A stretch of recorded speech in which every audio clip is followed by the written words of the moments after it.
Maintenant, on va voir ce que deviennent les unités d'herbicides qui sont maintenant localisées, hein, par ruissellement, qui sont localisées dans les terrains donc, de la ligne aval.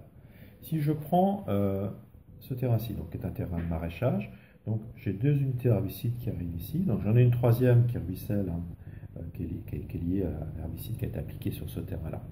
Alors en fait là, il va y avoir une règle que vous allez demander aux joueurs d'appliquer, c'est de regarder finalement sur ce terrain quel est le phénomène qui domine. Est-ce que c'est l'infiltration ou est-ce que c'est le ruissellement? Là, il se trouve que c'est l'infiltration.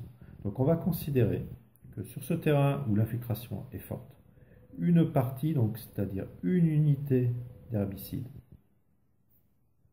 va passer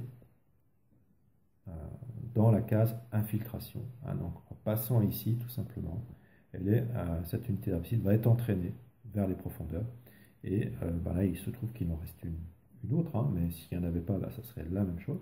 Et ce qui reste éventuellement continue de ruisseler donc, avec cette unité-là. Donc on se retrouve ici avec deux unités d'herbicide dans la rivière.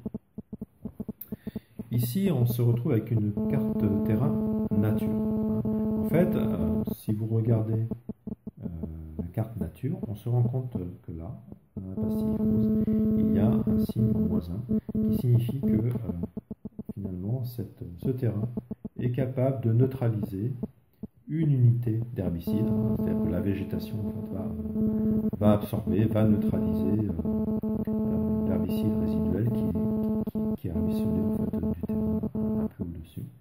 Et donc vous le retirez. Ce qui fait que cette unité d'herbicide ne se retrouve pas finalement dans la rivière. Donc une fois que tous les joueurs ont pratiqué donc, ces opérations, on se retrouve ici avec une certaine quantité d'herbicide présent donc, dans les ruisseaux, hein, donc le ruisseau ici et le ruisseau au-dessus.